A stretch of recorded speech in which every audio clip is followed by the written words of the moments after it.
한화 이글스가 또 이겼습니다. 1위 자리를 굳게 지켰죠. 그런데 78억을 들여 데려온 FA 투수 엄상백은 결국 이번에도 버티지 못했습니다. 전반기 마지막 등판까지 5이닝을 채우지 못하고 내려갔죠. 15경기 단 1승. 평균 자책점 6점대. 이게 과연 78억짜리 성적표라고 할 수 있을까요? 올 겨울 KT에서 팀의 구멍난 선발진을 채우겠다고 데려온 카드였는데 전반기가 끝나보니 남은 건 조기 강판과 불펜 과부하뿐입니다. 이제 팬들 사이에서는 더는 못 참겠다. 엄상백 선발에서 빼야 한다. 황준서가 더 낫다는 말이 나오고 있죠. 한화 구단 내부에서도 올스타 브레이크를 기점으로 엄상백의 보직을 바꿀 가능성이 점차 커지고 있는데요. 후반기에도 1위 자리를 이어가려면 이제는 더 이상 기다려줄 시간이 없습니다. 78억 FA 엄상백, 결국 선발 자리에서 밀려나게 될까요? 오늘 이야기 끝까지 보셔야 합니다. 먼저 엄상백의 전반기 성적부터 다시 살펴봐야겠죠. 엄상백은 전반기 총 15경기에 나왔습니다. 그런데 승리는 단 1승뿐이었는데요. 패배는 무려 6패, 평균 자책점은 6.33입니다. 한화가 지난해 후반기 무너졌던 가장 큰 이유는 바로 선발진 약점이었는데 그걸 메우겠다고 KT에서 엄상백을 78억 주고 데려왔죠. 그런데 결과는 어떻습니까? 15경기 중 퀄리티 스타트는 고작 2번뿐이었고 그마저도 5회를 못 넘기고 내려간 경기가 8번이나 됩니다. KT 시절 강점이었던 이닝 소화력은 찾아볼 수가 없었죠. 올해 한화는 공격력이 살아나면서 리그 1위를 달리고 있는데요. 문제는 엄상백이 나오는 날마다 불펜 소모가 너무 크다는 겁니다. 이번 기아전도 마찬가지였죠. 1회는 3자범퇴로 잘 던지는가 싶더니 2회 볼넷만 4개를 내주면서 무사말로 밀어내기 실점까지 이어졌죠. 3회는 겨우 3자범퇴로 막았는데 4회 다시 안타와 도루, 2루타를 맞고 결국 3.1이닝 만에 강판됐습니다. 투구수는 77개, 평소보다 패스트볼 구속은 떨어졌고 공은 계속 한가운데로 몰렸죠. 팬들이 볼 때는 답답할 수밖에 없었는데요. 9위도 안 나오는데 존을 못 찾으니 삼진은 줄고 볼넷은 늘어났습니다. 실제로 KT 시절에는 9이닝당 볼넷이 2.6개였는데 지금은 4.1개까지 올라갔죠. 이러니 감독 입장에서는 중간에 끊을 수밖에 없는 겁니다. 결국 엄상백이 등판하는 날이면 불펜진은 또 과부하에 시달리고 그 피로는 다음 경기까지 이어지고 있죠. 78억 FA가 선발진 무게감은커녕 불펜만 더 혹사시키고 있는 상황인데요. 팬들이 왜 선발에서 빼라는 얘기를 꺼내기 시작했는지 이유가 너무 분명한 상황입니다. 문제는 엄상백 한 명의 부진에서 끝나지 않는다는 점인데요. 한화가 지금 리그 1위를 달리고 있는 가장 큰 이유는 강해진 타선과 안정적인 불펜 덕분이죠. 그런데 엄상백이 나오는 날만 되면 이 불펜이 너무 빨리 불려 나옵니다. 이번에도 4회를 채우지 못하고 내려가자마자 조동욱이 급하게 올라와야 했죠. 조동욱은 엄상백의 공백을 막아내고 이번에도 무실점으로 이닝을 넘겼지만 이게 한두 번이면 괜찮습니다. 문제는 올 시즌 엄상백이 등판하는 날마다 이런 상황이 반복됐다는 건데요. 실제로 엄상백은 전반기 15경기에서 5회를 못 넘기고 내려간 게 8번이나 됩니다.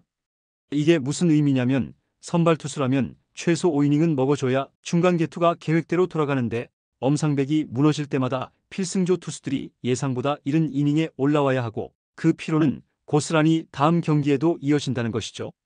그래서 이번 기아전도 사실상 최재훈의 역전 3런과 불펜 총동원으로 겨우 이긴 경기라고 해도 과언이 아닙니다. 선발이 해줘야 할 몫을 타선과 불펜이 매번 떠안고 있는 셈이죠. 더 큰 문제는 후반기 일정인데요. 한화는 후반기에도 1위 자리를 유지하려면 선발 로테이션이 안정적으로 돌아가야 합니다. 그런데 엄상백이 지금처럼 조기 강판을 당하면 결국 불펜은 과부하가 걸리고 이 영향이 팀 전체로 번질 수밖에 없죠. 엄상백을 커버하려고 다른 투수를 멀티 이닝으로 돌려야 하고 그러다 보면 또 다른 자원이 무너질 수 있다는 게 현장의 큰 고민입니다.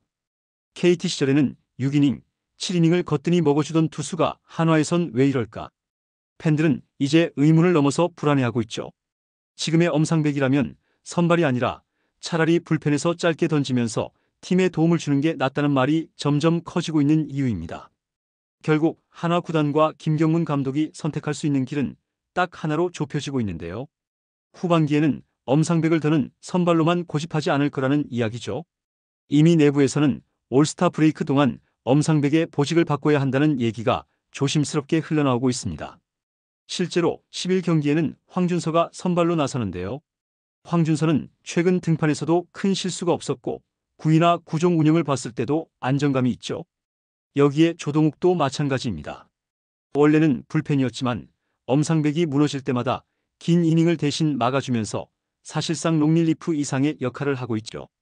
팬들 입장에서는 이미 답이 나와 있습니다. 엄상백을 선발로 돌릴 바에야 황준서와 조동욱이 나은 거 아니냐는 거죠.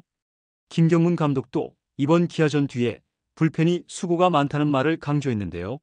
사실상 엄상백이 해줘야 할 이닝을 불펜이 떠안고 있다는 걸 스스로 인정한 셈입니다. 남은 후반기에는 선발 한 자리를 황준서가 고정으로 가져가고 엄상백은 불펜에서 멀티 이닝이나 추격조 역할을 맡길 가능성이 점점 커지고 있죠. 9위 자체가 크게 무너진 건 아니기 때문에 짧게 던지면 쓸만하다는 평가도 있습니다. 하지만 78억 FA가 불펜으로 내려간다는 건 분명 굉장한 상징성을 가지는데요. 팬들 사이에서 78억 롱릴리프라니 이게 무슨 꼴이냐는 얘기가 나오는 이유죠. 하나로선 지금 1위 자리를 지키려면 더 이상 이름값만으로 선발 기회를 줄 수는 없습니다. 엄상백이 후반기에도 선발로 남으려면 올스타 브레이크 동안 피칭 밸런스를 다시 맞추고 재구 불안을 해결해야 하는데요. 만약 휴식기 후 첫 기회에서조차 같은 모습이라면 김경문 감독이 주저없이 보직 카드를 꺼낼 수밖에 없을 겁니다. 후반기 한화의 운명, 그리고 엄상백의 운명은 결국 스스로에게 달려있다고 해도 과언이 아니죠. 지금 한화는 분명 리그 1위를 지키고 있습니다. 하지만 1위 팀이라는 타이틀에 걸맞게 더 이상 약점을 끌고 갈 여유는 없죠. 엄상백이 그동안 선발 기회를 충분히 받았다는 건 누구나 알고 있습니다. 무려 78억이라는 돈을 들여 데려왔으니까요. 팀도 기다릴 만큼 기다렸고 2군으로도 보내봤고 다시 올려서 기회를 또 줬죠. 그런데 결과는 똑같았습니다. 5회를 못 넘기고 내려가면서 불펜을 갈아넣게 만들고 불펜이 매번 그걸 막아주면서 팀은 간신히 버텼습니다. 이제 팬들도 더는 기다리지 않겠다는 분위기입니다. 후반기 로테이션에 변화를 주지 않으면 오히려 1위 자리도 언제 무너질지 모른다는 걸 알기 때문인데요. 황준서와 조동욱이 준비되어 있고 불펜에는 쓸 수 있는 자원이 충분하죠. 남은 건 엄상백 자신입니다. 지금이라도 휴식기 동안 9위를 다시 끌어올리고 한가운데 몰리는 투심과 제구 난조를 어떻게든 고쳐야 합니다. 78억 FA가 불펜 롱릴리프로 끝나면 팬들의 실망은 더 커질 수밖에 없겠죠. 하지만 반대로 엄상백이 후반기 첫 등판에서라도 달라진 모습만 보여준다면 분위기는 단숨에 달라질 수 있습니다. 결국 후반기 한화의 선발진 운명은 엄상백이 다시 자기 이름값을 증명하느냐 못하느냐에 달려있는데요. 더 이상 물러설 곳은 없고 기다려줄 시간도 많지 않습니다. 이제는 스스로 해내야 할 때입니다. 이번 영상은 여기서 마치겠습니다. 재밌게 보셨다면 구독과 좋아요, 알림 설정 부탁드려요. 그럼 오늘도 시청해주셔서 감사합니다.